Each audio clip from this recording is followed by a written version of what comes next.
Tallboys and Trackmasters is brought to you by Expert Exhaust. Expect more for your money. And by Cycle Mart, your motorcycle parts store.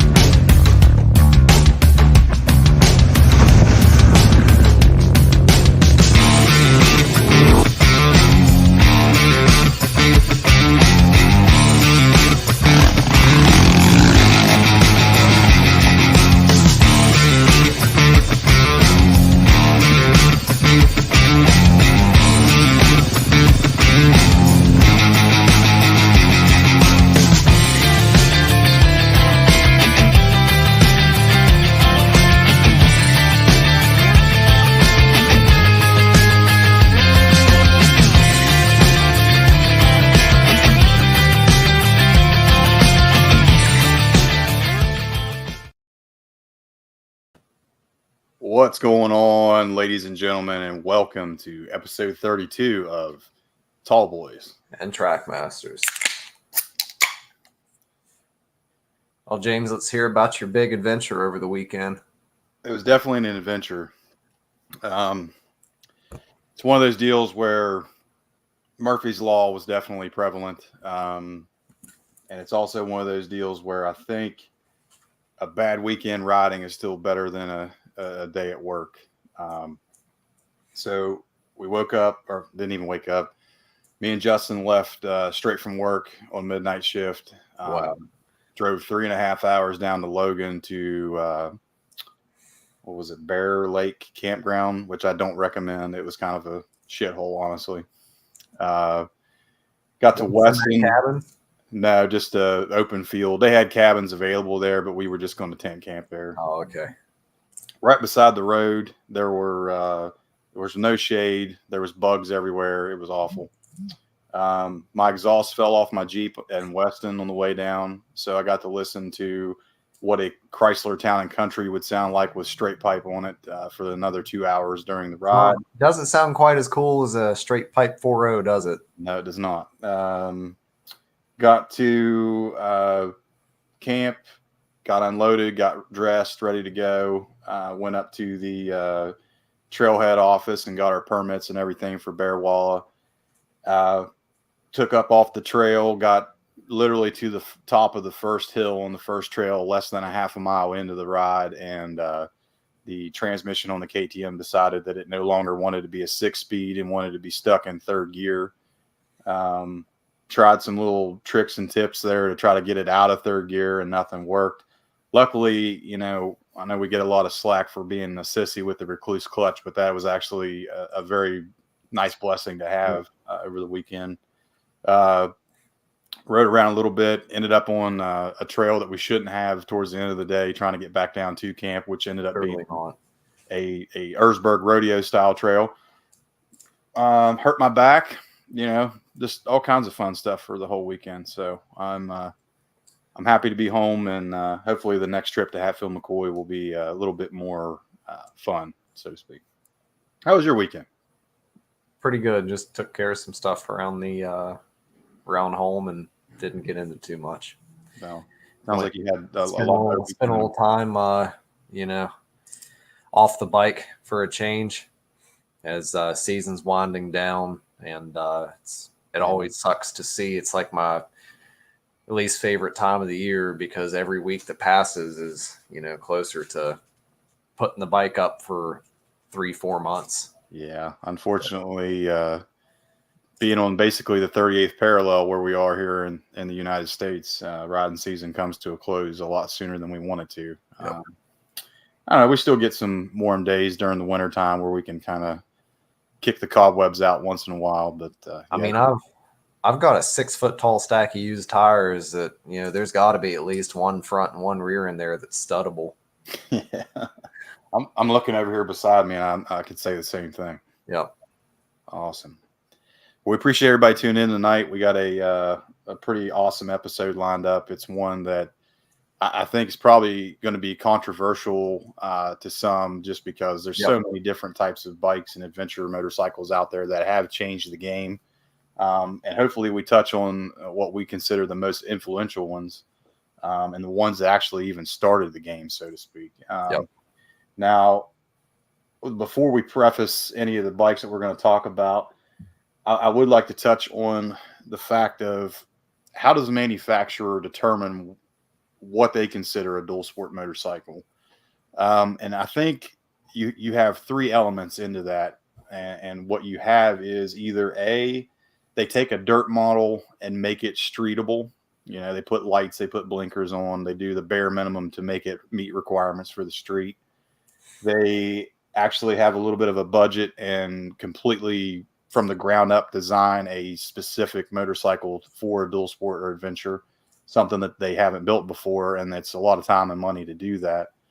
Or lastly, and the third thing, which I think is very prevalent, we see in this new middleweight segment opening up in the adventure world, and that's taking a pre-existing street model and making it more off-road friendly with a little bit better suspension and better wheels, with a 21, 18, something like that. If you're lucky.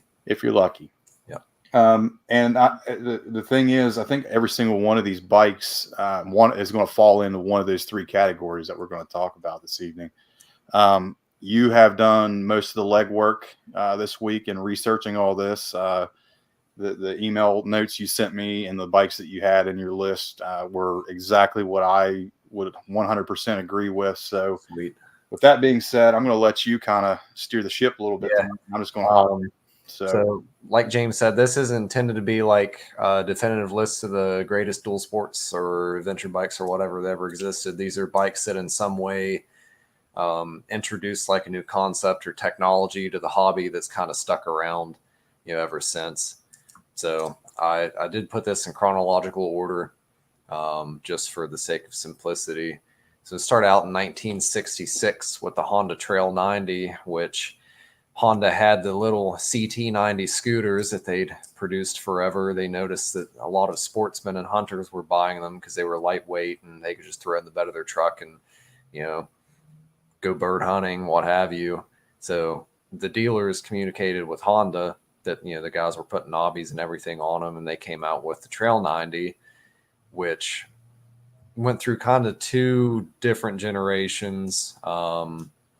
Started out with some weird like lever front fork as opposed to telescopic, and the later generation ended up with the 2-speed gearbox, which something I'd really like to own at some point. It's a Trail 90 with a 2-speed gearbox, but it was one of the first factory built dual purpose bikes that was marketed to outdoorsmen from a standpoint of being like easy to use, had the automatic clutch, step through frame design. It was kind of intended to be like a two-wheeled ATV in a sense. So, I mean, it kind of set the bar for what became Honda's legacy with, bikes to come in terms of reliability and how durable it was. Yeah, it's definitely, kind of started the market. I know there was, Honda was a pioneer when it came to any type of off-road and dual sport motorcycles. I know they had the old SLs, which were kind of a street bike that had a little bit of off-road capability built into them.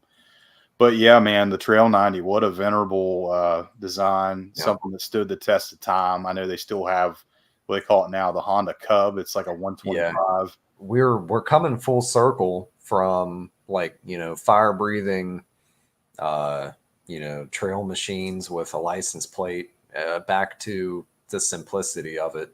Yeah. You've heard me wax nostalgic about my TW200. It's just the simplicity of it. It's a great departure away from like, the KTM and stuff like that every now and then. So I did see a Honda Trail 90 out on Smith Mountain Road the weekend that they did the Blackwater Adventure Ride. So cool. It's pretty sweet. I know I was watching, I can't remember if it was the MABDR or the NEBDR movie that they put out on YouTube. There was a guy that was traveling across the country on a Trail 90, and they shared a little bit of his story there, and that was really interesting to see. And that could be us. Yeah, I don't know if it'd be me. But yeah, man, absolutely bulletproof design. Stood the test of time. It was something that was, like you said, is a tool. It was something that was utilized. It was utilitarian. Um, climb like a billy goat with the 2-speed gearbox. Yep. And I think they kind of predated the T-dubs that you see on the back of Winnebagos and motorhomes a lot. That was something that was taken with them. A lot of campers and pre-overlanders used to use those things a good bit. Yep. Agreed. I know just from firsthand experience. One day, my dad came home with a whole truckload of Trail 90s in the back of his pickup from work one day. Pretty sure a guy traded some exhaust work for a whole barn full of Trail 90s. And I think I've told this story before on the podcast. We had like 5 or 6 of them, was able to put 3 of them together. And I was 11, 12 years old at the time and absolutely loved the step through design. It was easy to get on. It was fun. It had enough power to pull me and itself around. And absolutely wonderful, game-changing motorcycles. Yep, agreed. So I don't really have notes for 1970 and 1980. That was kind of the era of a lot of 2-stroke street legal bikes. You had like offerings from Kawasaki, Suzuki, Yamaha, like the DT series and stuff like that. And the Yamaha DTs were big. The Suzuki TCs were really big. It was a street legal TS. I had a 185 when I was a kid that was all original, super awesome, like burnt orange Suzuki paint job on it. There was a lot of 2-strokes in that era that were street legal, which you look at today's offerings, man, it's not really non-existent. That was a very specific snapshot of time that'll never be allowed to happen again due to emissions laws and all that stuff. So, kind of this list trends all towards 4-strokes, but I figured, can't skip over the 70s without mentioning the bikes, the old school twin shocks and all that fun stuff. So, we'll go to like 1980, the BMW R80 GS, which is one of the most iconic, I guess, true adventure bikes that's ever been created.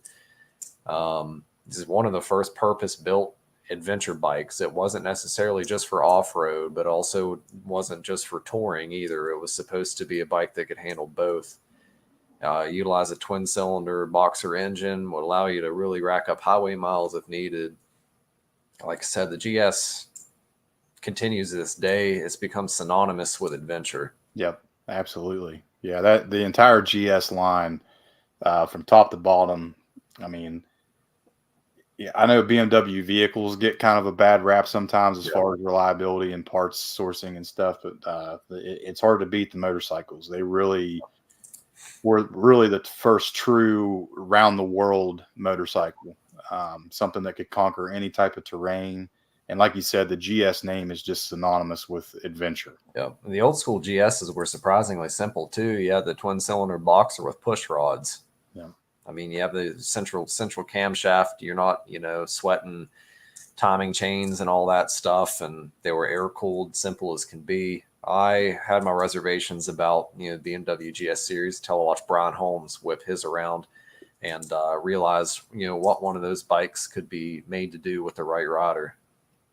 Yeah, that's important on any bike. If you fall in love and you get comfortable with that platform, it's amazing what you're capable of. I mean, look at Paul Terrace on a Tenere.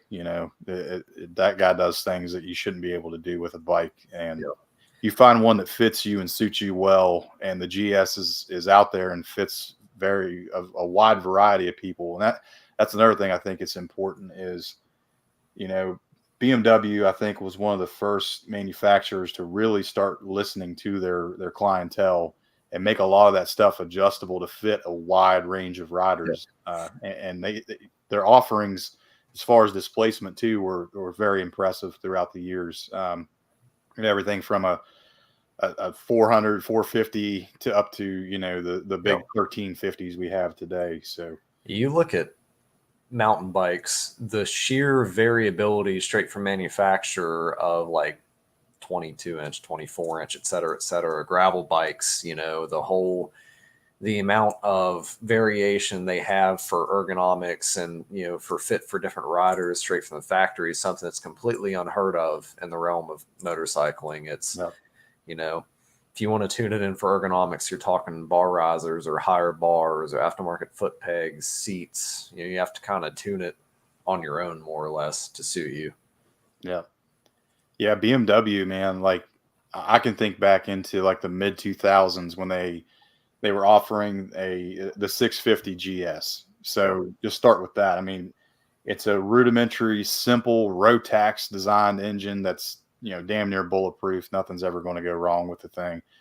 But you start looking at what they offered as far as, the different stylings. So you had the 650X Challenge, which was like a almost dedicated cross country model, which would kind of compare to like the EXC range on the KTMs. You had the X Country, which was kind of a 50-50 bike. The GS 650 itself was kind of a round the world adventure bike. And as you say, man, it's amazing how they took basically just a frame and an engine and designed everything else around it differently to suit each rider in their segment. Yeah, it wasn't just bold new graphics and, slightly different plastics and a different name like we tend to get now. Yeah. So, There's so many documented trips and history with the GS line of being in kind of the first round the world motorcycle. What's that? The long way round, the long way up. I think. Long way up. Yeah, with Ewan McGregor and what were they on? They were on GS BMW. I guess the GS didn't necessarily invent adventure riding by any means, because as soon as man put motor on a bicycle frame, he was immediately trying to figure out, how do I put a canvas tarp on this? How do I go sleep out in the woods? I mean, that's just the nature of it. But you can't deny that it definitely opened the door to adventure style riding being a lot more accessible to the common man. Yeah. But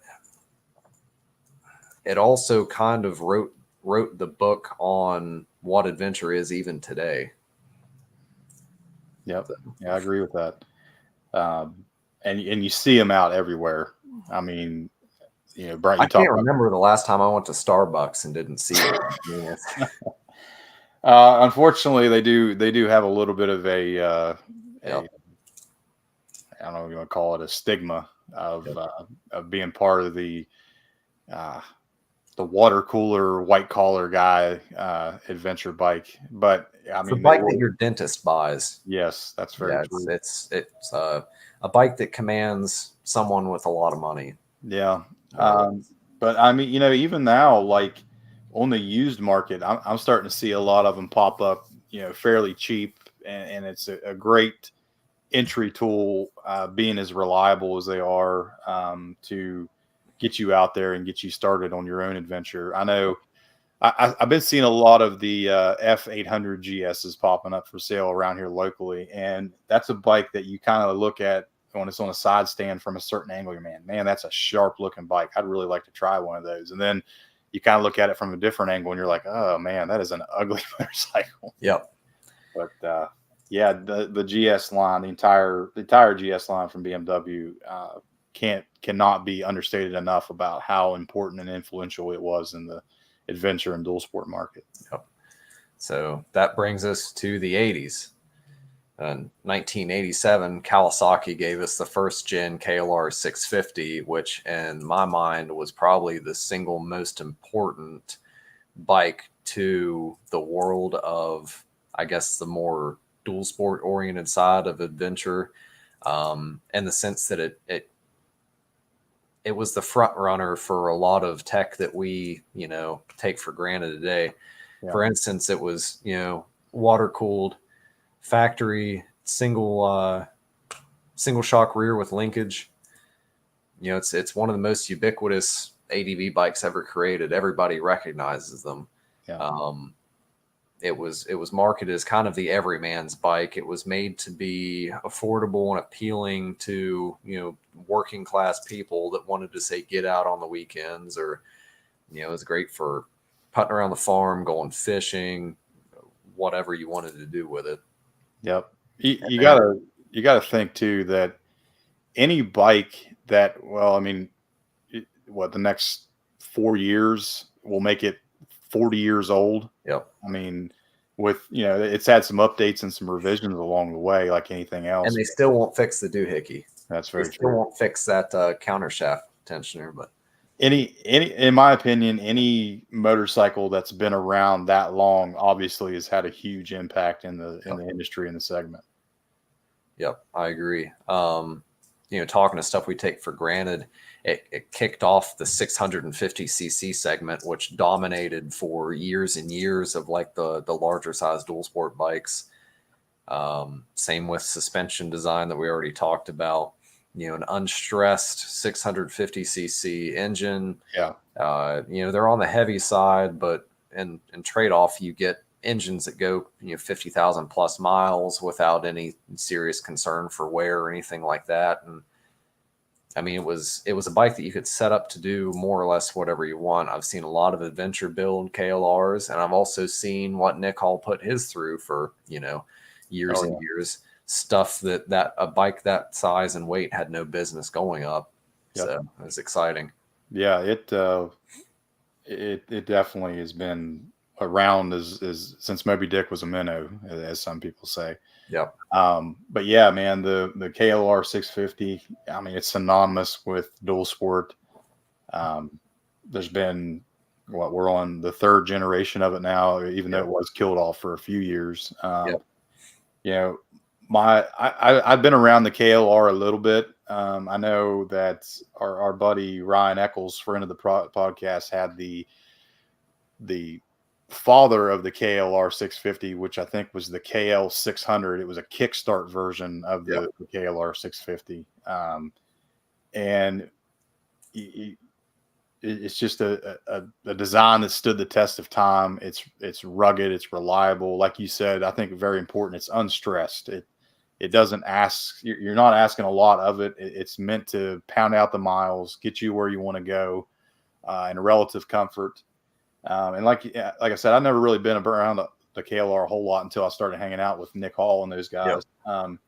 And going down and watching what he put his first gen KLR through kind of the Stolen Pig Rally in Hatfield McCoy's, I was super impressed with that thing. Yep. He takes his wife Dee on the back of it all the time, going to places we go all the time that seem a little bit rough and out of the way.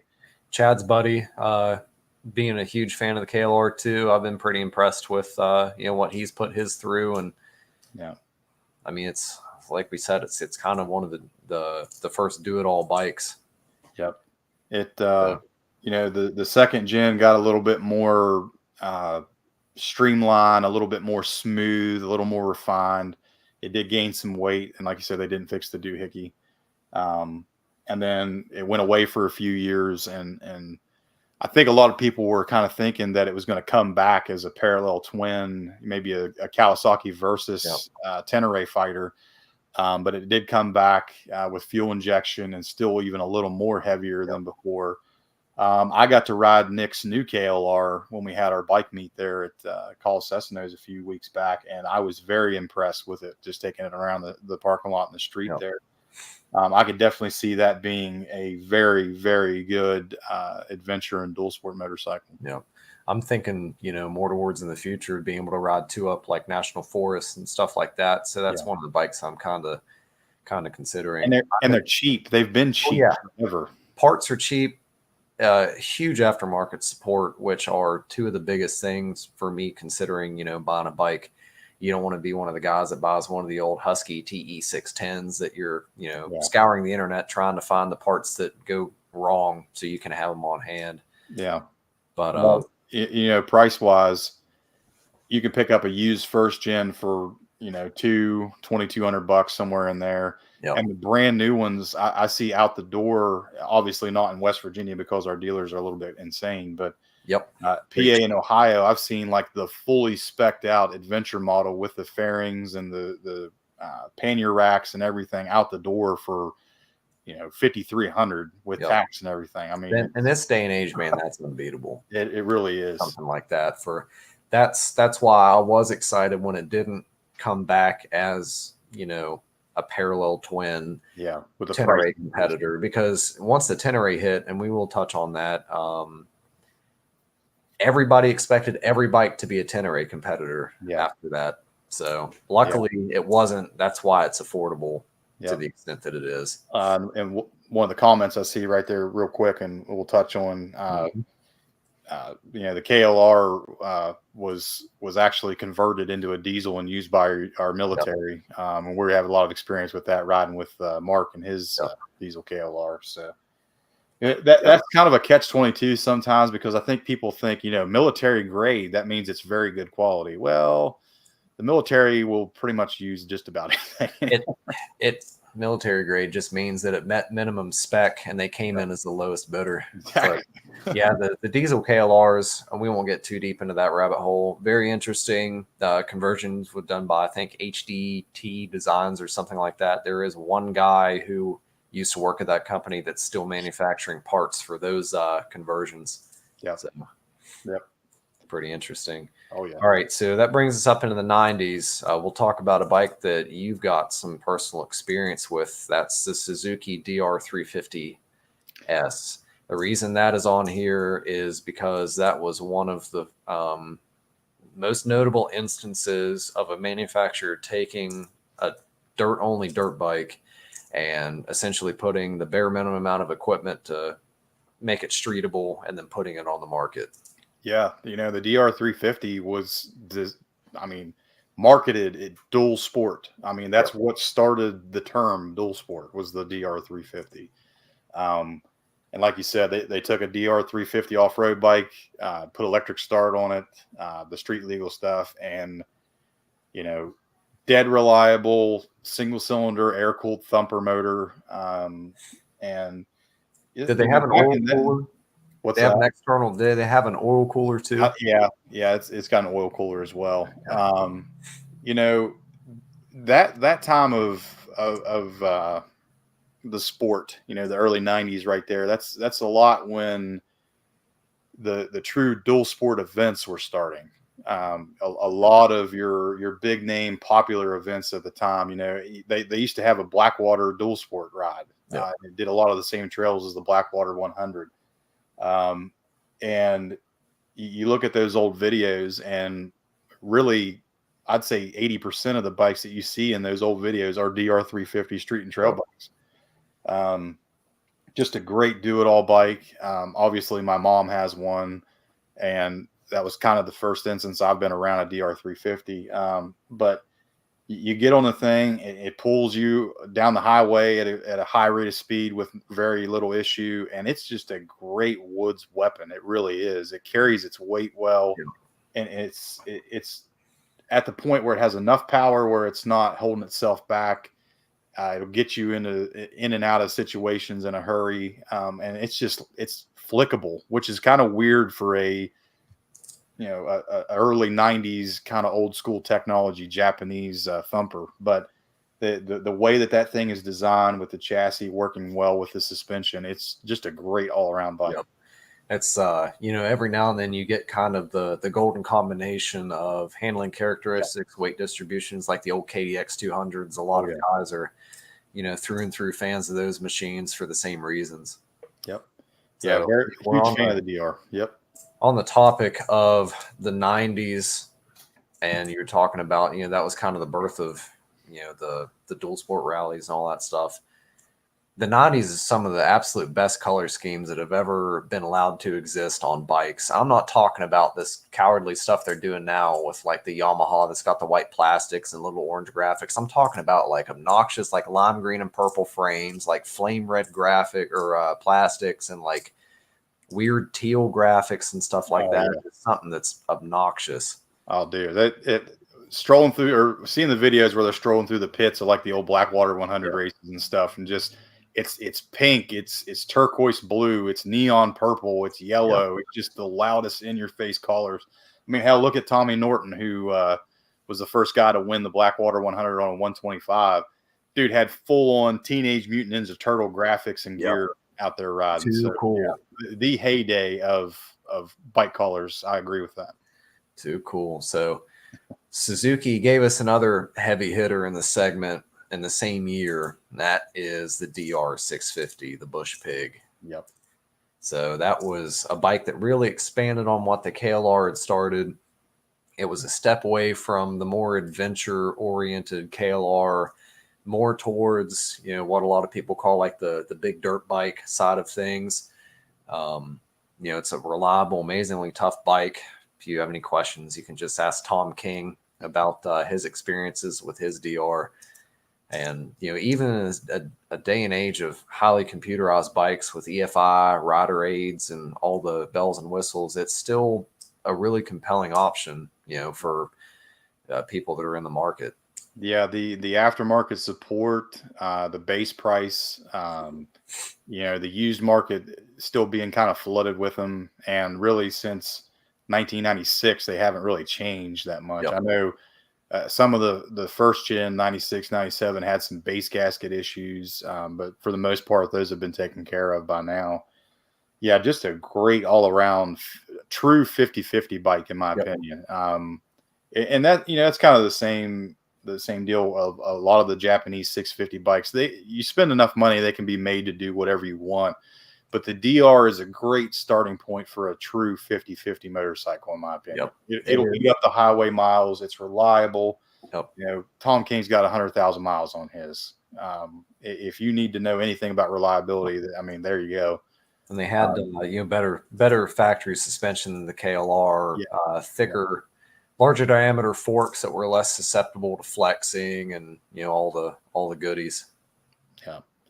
Just, you know, it is kind of funny how a manufacturer comes out with, you know, what we're considering an influential dual sport, you know, the KLR, Yep. the DR 350, and even the BMW GS, and they come out with a really great bike, and then they're able to build off of that either up or down in CC, and the entire nomenclature of that name is synonymous with reliability or good bike. You know, Yep. DR 350, DRZ, like it's kind of funny how the Honda XR series, which we'll, yep. I'm sure we'll touch on, but Yep. you get a couple of good bikes churned out using that nameplate, and then it's kind of synonymous with, okay, well that bike's good, this bike should be good too. And I'd say 75% of the time that's very true, that you're just you're either going up and down in CC and you're still getting that reliability or what made that bike great to begin with,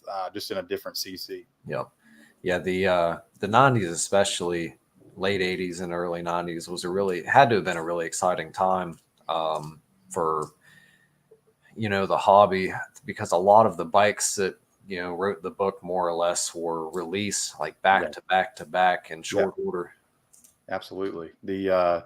And you know, you didn't have as many, I don't want to say, safety regulations and EPA regulations and you know, California Air Resource Board requirements back in those days. So the technology was being released and being caught up to the off-road and dual sport world.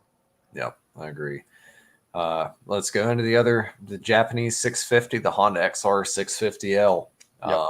You know, to me, that's another step towards the big dirt bike side of things, to the point that it is, you know, really just a big, heavier dirt bike. Yep. It was Honda reliability, made it with off-road capability, and a, you know, factory street legal package.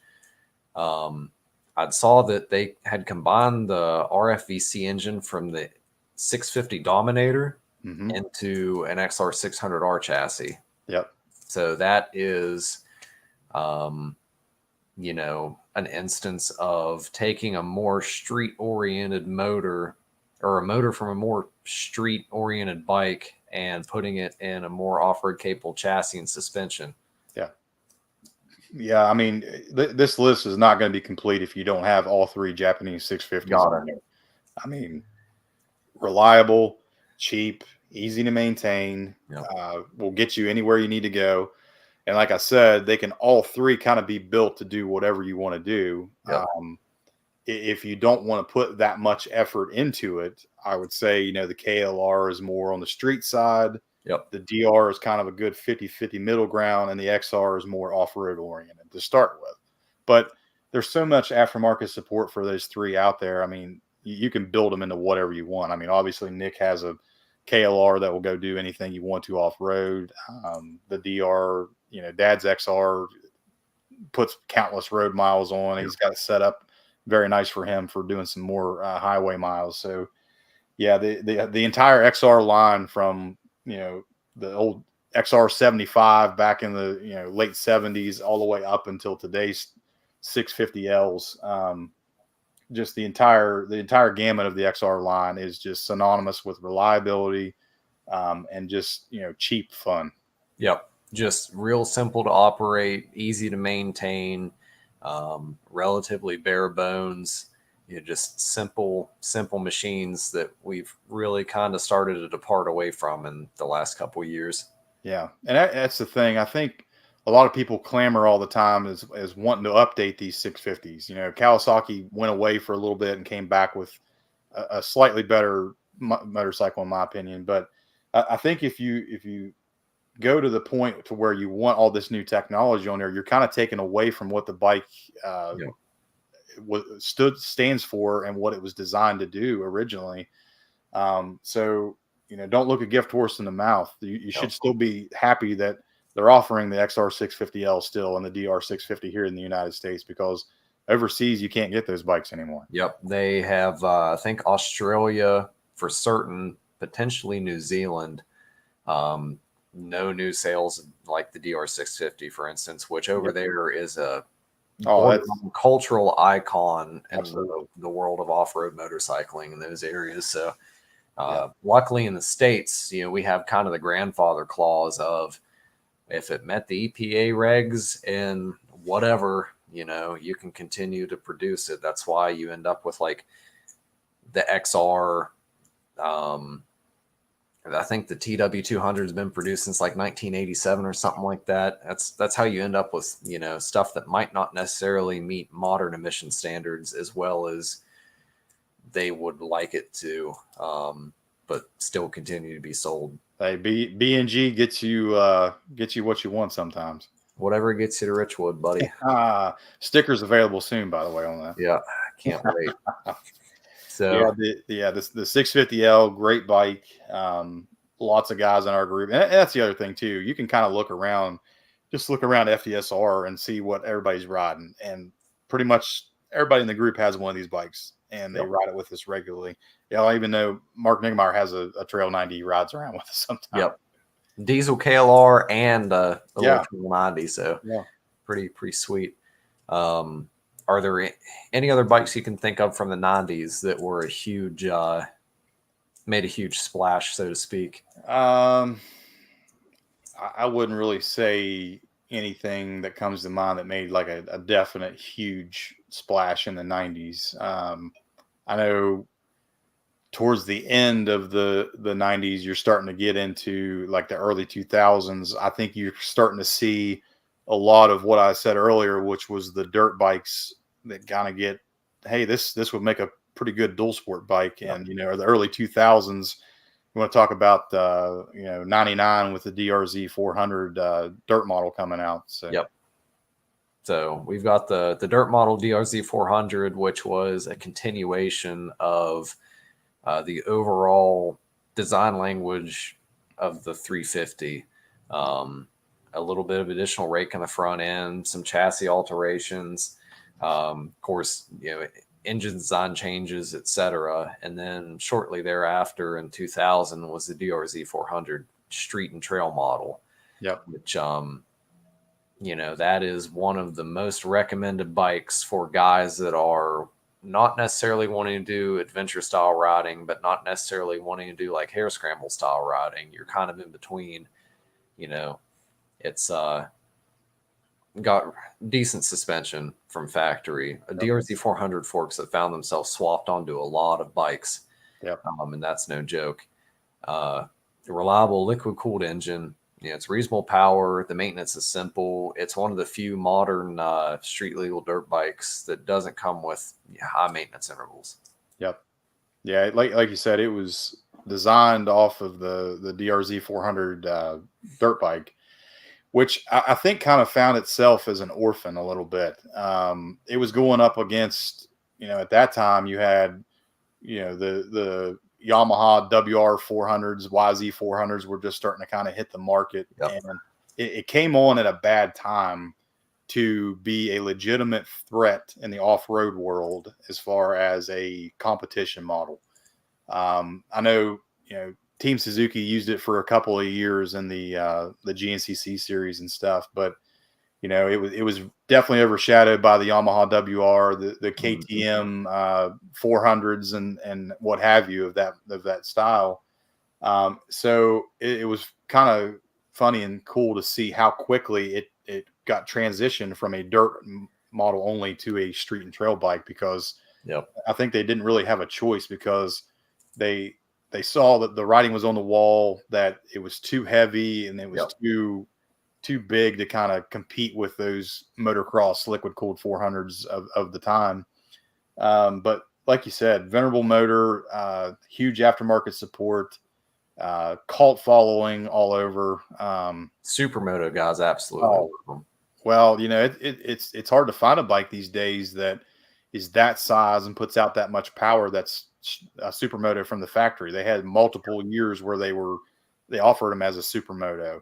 Super versatile bike, one of the most versatile dual sports ever designed, in my opinion. Yep. If they were 20 pounds lighter, I'd own one. Well, that's always a complaint, is they're a little too heavy and they're a 5-speed. If it was a 6-speed, then it would have been, even bigger than it was. But, just seeing them up close and personal. I know our buddy Sean has one that he beats on all the time. He has it for years. Easily modifiable to suit what your needs. And just watching some of the videos from over in Australia, which I can't remember the tour company that does a lot of guided big adventure and dual sport tours over there. Their entire fleet of rentals is DRZ 400s. And you can see those things get absolutely thrashed, drowned in crocodile infested waters, and be brought back to life with minimal effort. Yeah. So definitely We'd very right in with that. So my next is in 2015. So, what is there a big gap between 2000 and 2015 where there was a bike release that, had some huge impact that we kind of overlooked? I'm trying to think off the top of my head. Not necessarily anything that was, a huge smashing success. Yeah. I know that if you do go back a little bit, maybe the mid 2000s, you did start to see some of the KTM EXC models roll out that were fairly successful. I know they did have some teething problems with that RFS engine. But yeah, I know where you're getting at here soon. 2015, the KTM 500 EXC. There's one over here. With one gear. With third gear. Yeah. So it is the quintessential plated dirt bike. It is the bare minimum amount of equipment required to make something street legal. It's lightweight and power characteristics convinced a lot of more hardcore dirt only riders to get into dual sporting, because for the first time they didn't feel quite as inhibited by, a bike that was really on the heavier side, that the engine was too detuned from the factory to be, what they were used to out on the trails. Yeah. It's become, like I said, the most well-known plated dirt bike in the industry. It's the closest to, or at the time was the closest to a true enduro machine as it left the assembly line. There's guys that have set these things up to do virtually anything that you could think of. There's guys that have done 30,000 mile ADV touring trips on one. There's plenty of guys that have hair scrambled them. There's plenty of guys in our riding group, at least, that have settled on a KTM EXC as being their kind of go-to for the rougher side of the hobby. And, I think it really just started to open up a segment of more hardcore trail oriented, but bare minimum street legal bikes. Yeah, and same as everything else. There's so many different mods out there to make it to where Yep. it's more comfortable. I'm going to say that you're never going to get a 500 or a 350 EXC where it's going to be a good street bike all the time. No. It's definitely more on the hardcore side. But that was a good point you brought up, that I think there was a stigma for a long time between just like strictly racers or trail riders that, we don't want an XR 650 out here on this single track. Like, it's just too big, it's too heavy. Which, is accurate to a certain point. It just depends on how good of a rider you are. But it was really the first line of, hey, I really like this 450, motocross bike or the XCW model that I'm racing. And why not have one that it's street legal from the factory that I can take off road or take on the road to get to the trails too. Yep. And just a super versatile line, everything from your 350 to the 500, and even up to, if you want to keep on the single cylinder side, I'd say the 690 KTMs as well. Mm-hmm. That was a super influential bike. The old LC4 style engines that round the world trips throughout the books. Super fun, really a great 50-50 bike in my opinion too, the 690s. Yeah. I was as much of a KTM skeptic as anyone else, but the more time I spent around them, the more, that stigma kind of faded out. Mine, I've got no complaints about. Of course, it's more maintenance intensive than, say, like my Kawasaki or something. But as far as reliability, I haven't had any issues, even post drowning. So, I mean, that's I've got no complaints there. I've got one sitting over here that needs, less than $200 in transmission parts. But it's one of those deals where it's kind of a weird failure. It's not a really well documented issue. I was still able to ride the rest of the day as it was. So, So, like I stated previously, it kind of rewrote the book on like what people wanted in a lightweight performance trail machine that you could use to hop on blacktop between trails, or, like I said, people set them up for everything from light adventure to actual touring. There's guys that do like the rackless setups that do multi-day, multi-week, even moto camping trips off of them all the time, and have really good service out of them. Yep. So my last bullet point is I have it on good authority that this is the only bike that Angie Wright would sell her DR350 for, would be a KTM 500 EXC. Yeah, good luck with that. Oh man. So, and, the bad part about this too is, this is very US specific, because I know there's a lot of bikes overseas that we never got that I can think would have been an absolute huge smashing hits here in the United States. You think about the Honda Transalp 750s, that would have been a smashing success here in the United States.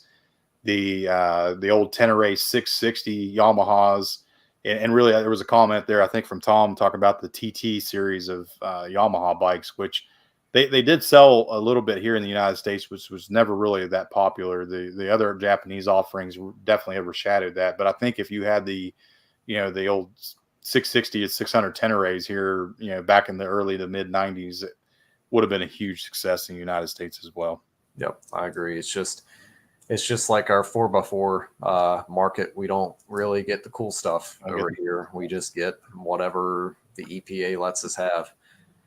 So, coming out of 2015 into current, I just quickly want to touch on the Honda Africa Twin resurgence. The Tenere 700 are probably the two biggest things to come out of the last several years of development. It, like we were saying earlier, that the middleweight segment has exploded here, with pretty much every single manufacturer having some type of a middleweight parallel twin offering in the adventure market. And you always harken back to when you watch these review videos of these new bikes is how does it compare to a Tenere 700? Like they have set the benchmark for that class with the V7. The new Honda CT 125 Hunter Cub. How does it compete against the Tenere 700? Like it's gotten to be ridiculous. I'm thinking you start making TikTok memes and stuff. Where how does this affect the Tenere 700's legacy? How does this affect LeBron's legacy? But you know, the Africa Twin and Tenere 700 started back in I think the 80s as, you know, largely desert race oriented bikes like Dakar rally type stuff, and kind of just faded a little bit out over time, and you know, were brought back in a somewhat different form. You know, the Africa Twin was significantly larger displacement than its like 7-something 100cc ancestor. The Tenere 700, on the other hand, was pretty true to form. You know, both either a parallel or a V-twin. I think the Honda is the V-twin, and Tenere, the Yamaha Tenere being the parallel from the MT-07. So that was a really good optimization of parts they had on stock from Yamaha's end to take that engine and essentially create a, you know, frame and cradle and everything around it. And, you know, they really just hit it off with that bike at a price point that's really reasonable. Yeah, for what you're getting. And that, you know, that engine model is called the CP3, which is a 270-degree parallel twin crankshaft. And I mean, you know, people bought the MT-07 street bike, but they realized what they had with that entire setup was, man, this would make a very good adventure bike. Nice linear power delivery, predictable. I mean, it's just And now you have probably going to be the future of even a lot of smaller displacement bikes is going towards either a parallel or a V-twin design, because it's a lot better for emissions to take. If it's going to be a 600, split it into 2 300cc jugs with, you know, you can control your fueling and stuff like that a lot more accurately for it. Yeah, and like you just look at the market now with, you know, the Tenere started it all. Now you've got the Aprilia 660, the new Transalp 750 coming out. You know, the Ducati Scrambler, just that market's absolutely flooded now. And, you know, the Tenere 700 kind of paved the way for that entire segment, in my opinion. Yeah, I'm excited to see where things go over the span of the next 5 years, provided that it doesn't just fall flat on its face and everyone tries to move to electric too early like they did with cars. We'll see on that front. Well, the one good thing I think about the electric EV industry is all of our coal miners in West Virginia will still have pretty good paying jobs because they need coal to power the natural gas too. Fossil fuel still wins, baby. Any other bikes you got on your list there, man? Yeah, that's really it. Like I said, this wasn't supposed to be exhaustive or anything. This is just stuff I had kicking around in my head for this episode. So I'm sure that we glazed over, you know, bikes that a lot of people would have considered to be a pretty big deal when they came out. So now I think it's a pretty good exhaustive list myself. Every one of those changed the market in some way. So well, let's get into some industry news. Got a few little bullet points here to talk about. First off, Manny Lettenbecker is your 2023 FIM Hard Enduro World Champion. He won the Hispania Hard Enduro here this past weekend and was able to wrap up the points championship with that. So nice. 2 in a row for him. And how do you feel about Manny? You think he's going to be the next Billy Bolt? Or, excuse me, not Billy Bolt, Graham Jarvis. I mean, somebody's going to have to fill those boots. Somebody's going to have to fill those Alpine stars at some point. So I was able to watch Itchy Boots' latest video where she's riding the new liquid-cooled Himalayan around the Himalayas. And one thing that struck me that was really, really cool actually on that bike was the speedometer. It was a full digital unit, and it had a built-in integrated GPS as part of the speedometer right there. And it was actually a super clean design. I was really surprised by that. It's a good thing that those bikes aren't renowned for electrical issues, or I might be concerned. Yep. We got electric crotch rockets coming too. Kawasaki announces their hybrid Ninja 7 model. It has a 450cc parallel twin coupled with an electric boost motor. It's kind of like what the new F1 guys have. Huh. Total power, 68 horsepower. No other specs on that bike yet, but EVs are coming to the crotch rocket world as well. It's a pretty wild concept. I'd be curious to see what the weight is compared to a internal combustion only bike. Yep. It's coming, man. It's coming. Well, you ready for everybody's favorite part of the show? Yeah, I'm ready. Hopefully you guys weren't like me over the weekend and had to lay her down. Did you run into some clippings? Did Barb take the kids? Well, Hoss, maybe you had to lay her down. It's especially more meaningful now with all the leaves and stuff out on the trails. There's clippings everywhere. We've talked about there's cliff clippings, there's grass clippings, there's leaf clippings, there's vehicle clippings.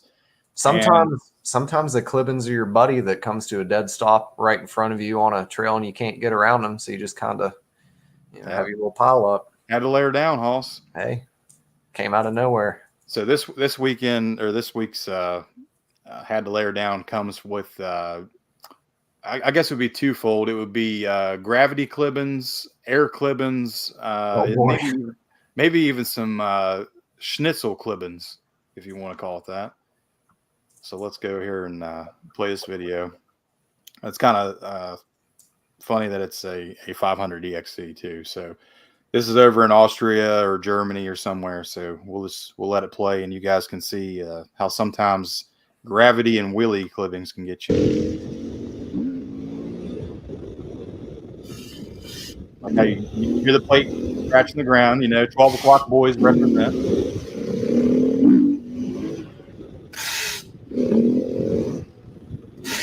He's got her figured out now.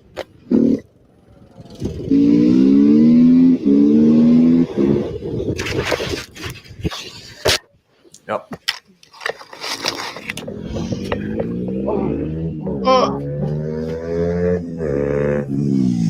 See the glove blow apart.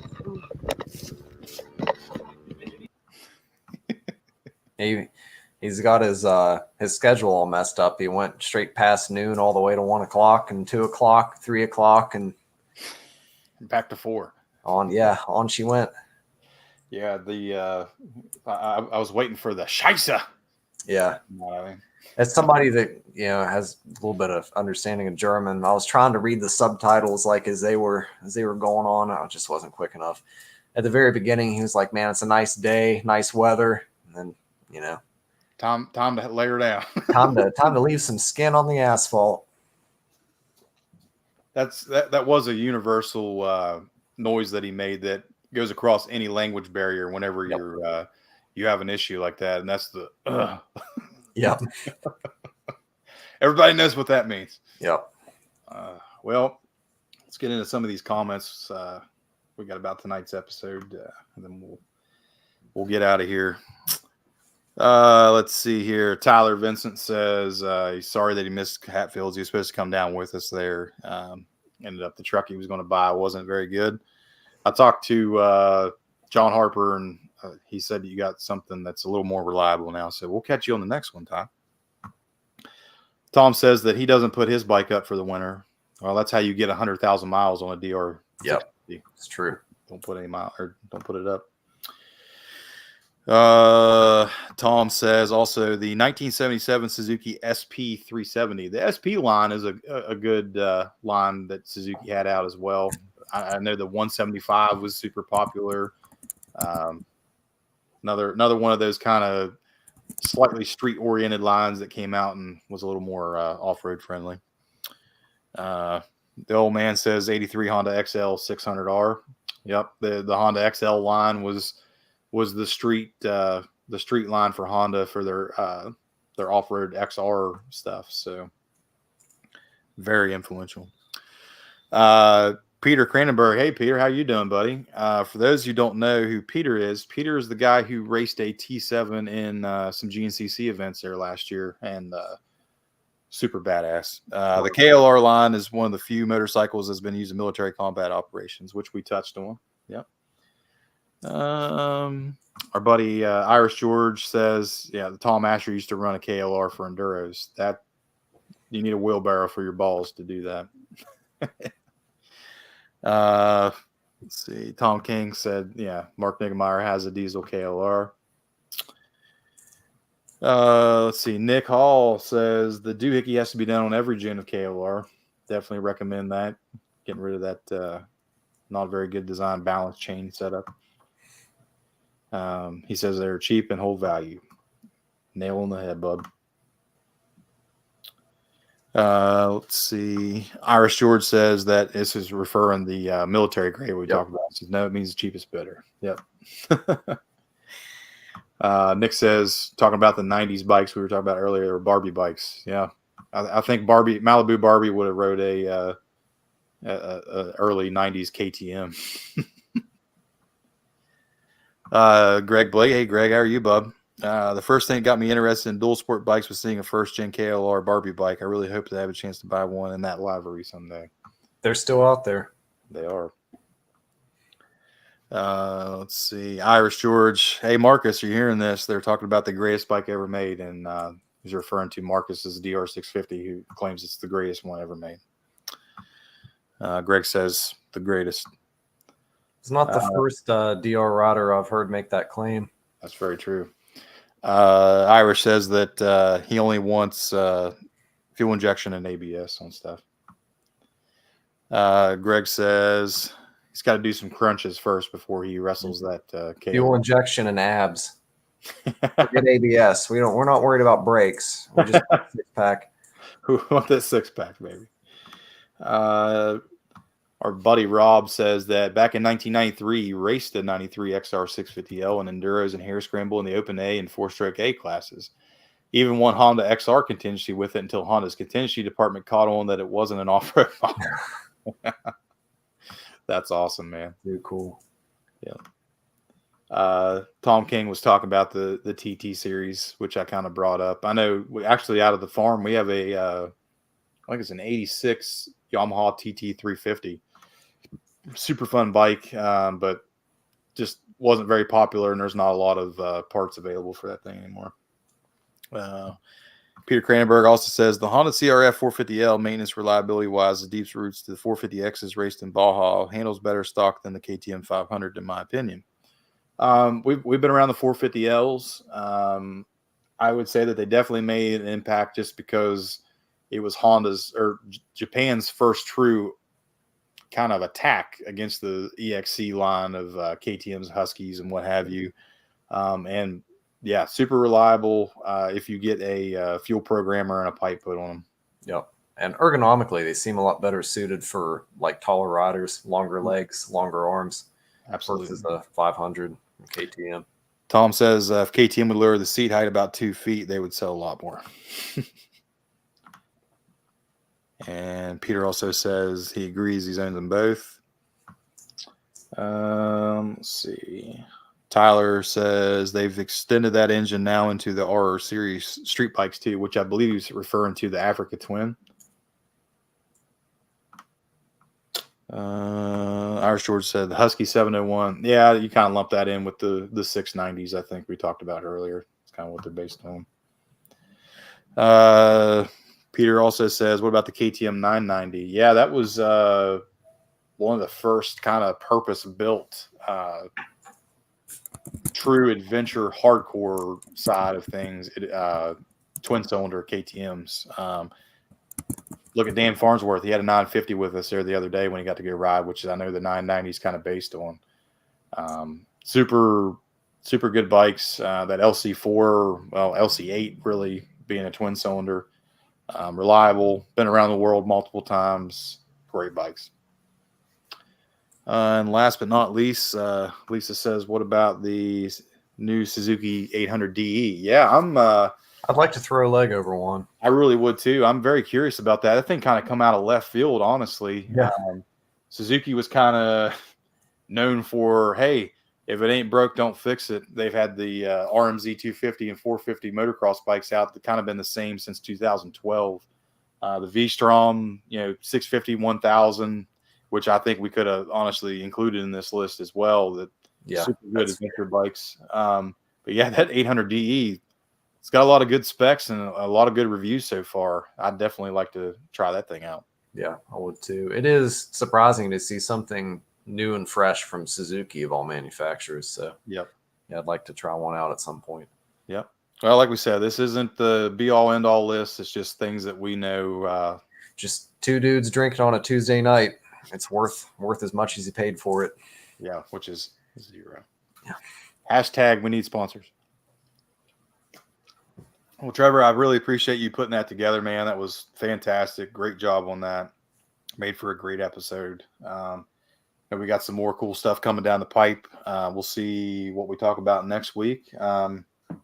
One that I really want to try to get with you and get done is a 650 shootout, seeing how Mom and Dad have all 3 of them out there at the house. So especially after this episode of touching on the 650 offerings from the big 3, I think it's time.